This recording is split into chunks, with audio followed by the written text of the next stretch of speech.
Vina, as we heard, and now he's got a star in Hollywood Boulevard. Look at that. How does it feel? You're stepping on my star there, man. Oh, yeah, I'm sorry. And are people going to be allowed to walk on this? Yeah, but you have to come by and clean it. They're not going to have like a little thing around it, just like a spotlight. You have to come by and clean it every once in a while. How does it feel? You know, when you started off watching Jack Pierce's movies and Dick Smith's movies and hoping you could be that guy, how does it feel now that you've arrived? You're one of them. It's still like so surreal to me. I mean, in my head, I'm a 10-year-old boy who wants to do makeup and grows up.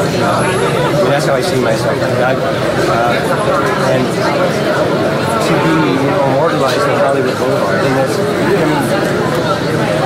all I ever wanted to do was be a Hollywood makeup artist. Never expected this.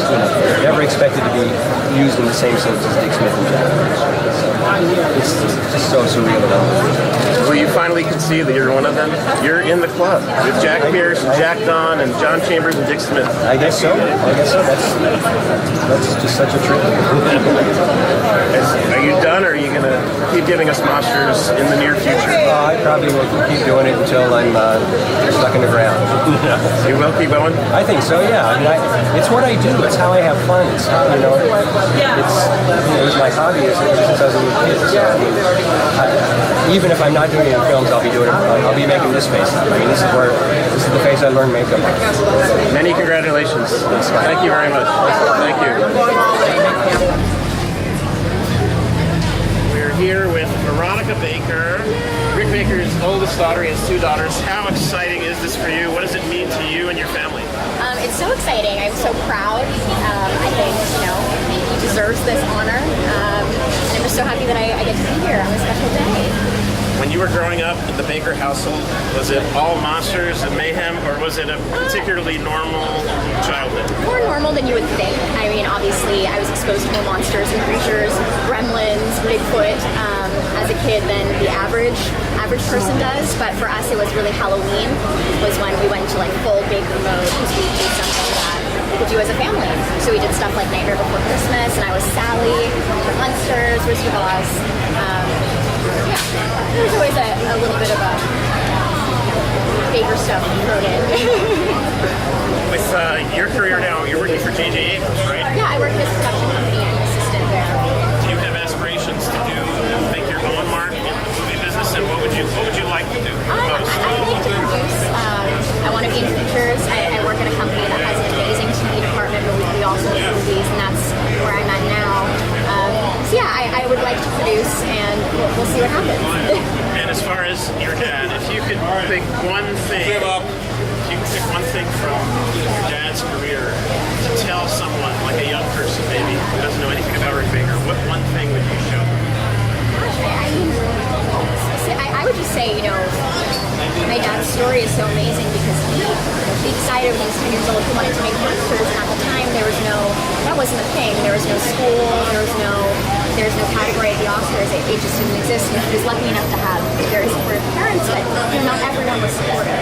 So I would just say, follow your dreams. It sounds cheesy, but this is amazing. This is a kid who just decided, set his mind to this. He worked really hard, and now look where we're at. Well, congratulations. We're here with Veronica Baker, and she has another sister, and her mother's here. It's a big day for the Baker family. November 30th, 2012. Congratulations. Thank you so much. We're here with Bob Burns, who's a suit performer, the Mad Mummy, Kogar, Tracy the Gorilla from the Ghostbusters TV show. Come on, yeah. And oh my God, they've been telling me for years. Made great creatures with Paul Blaisdell, and had haunted houses in his house, and collects amazing stuff, creatures and props and memorabilia. How exciting is it for you to see one of our own, a monster kid, a true monster kid, get a star on the street, Hollywood Boulevard? This day, Rick Baker, I can't even hardly talk about it. I mean, I go back so many years with him. He was 13 when I met him. And to see the way that he's just come up, I just can't even believe it, honestly. My heart is just like thumping all over the place. It's just, and he was saying he was sorry his folks were here. They were here. I know his spirit of his folks were here. I know they were, and it was, I just can't say enough about it. I'm so excited. I just can't even say. It's the neatest thing ever. And I think Guillermo said it best. It's upward from here. It's only up. That's it. That's what's going to happen. Oh, man. Rick's my boy. If you went to an alien planet and said to people, there's this guy, Rick Baker, and he does these great things on Earth, and they said, who's that? What one film of his would you show them? Oh, gosh, it'd be 1,000. Probably Men in Black and stuff like that, because they'd recognize themselves, I'm quite sure. Because I think he gets his ideas, I think he sees these guys. And it's one of these saucers, but we didn't talk about it. But that's it. He's from another planet? Yeah. What's your personal favorite of all of his films? Oh, I would probably say American Werewolf, probably. That's about it.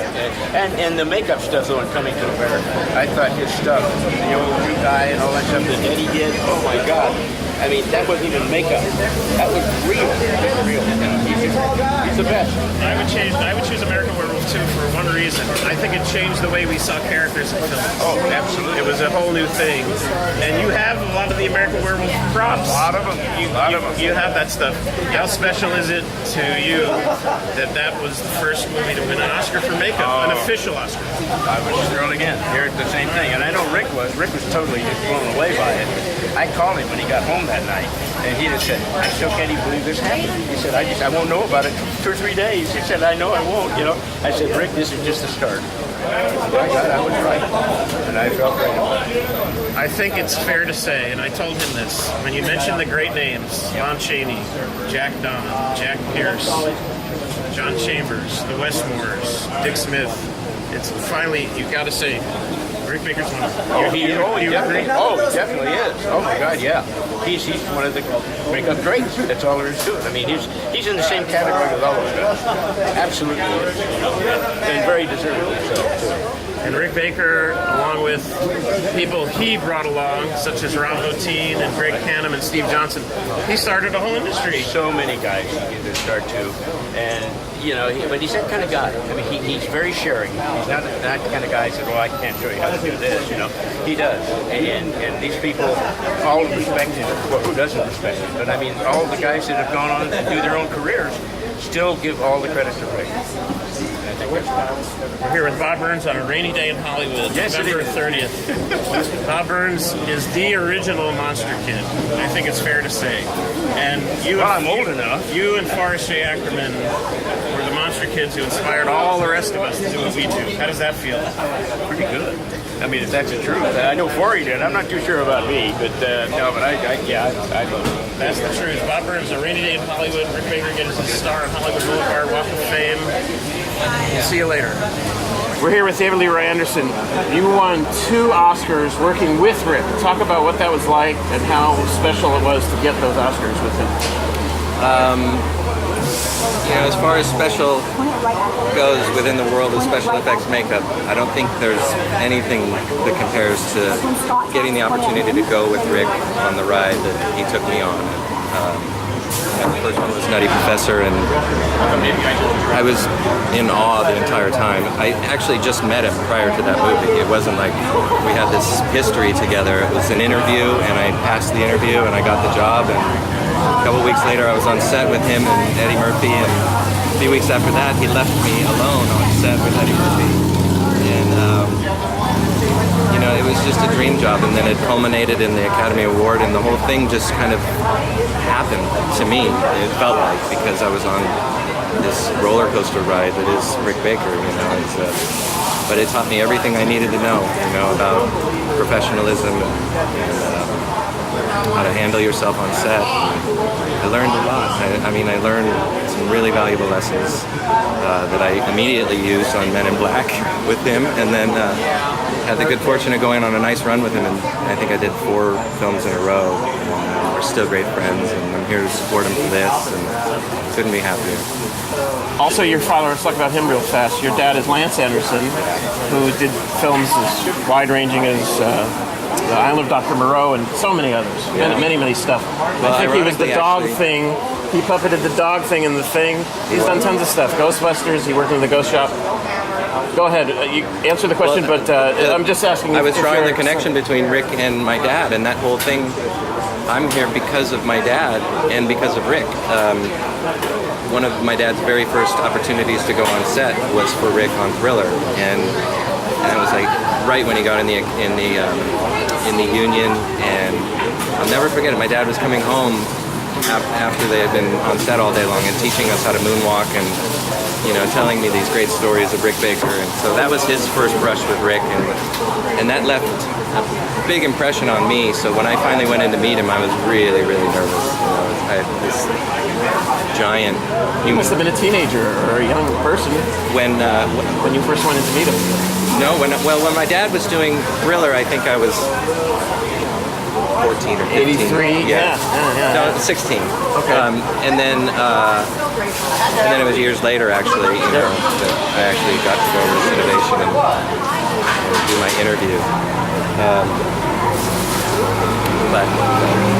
So, in the annals of great makeup people, the Jack Pierces and the Jack Dons, Lon Chaney, and on, Lance Anderson, John Chambers, Tom Berman, where do you think Rick Baker falls in that legacy, that great legacy? I think we all fall behind him, frankly. I have personal experience with it, and I've never worked with another artist. I've never seen another artist. I've never heard about another artist that has so much integrity and attention to detail and focus and perfectionism. You know, and I dare anybody to compare any of the other legends to Rick and his accomplishments. I mean, they speak for themselves. So, not that all those other names you mentioned aren't fantastic, and you know, they're probably the reason Rick is what he is. But he took it all and put it all together in one package, one ponytail. There's nothing we can add to that. David Leroy Anderson here on Hollywood Boulevard on the day that Rick Baker gets his star on the Walk of Fame. David worked on several films with Rick and won 2 Oscars with Rick. We'll talk to you again.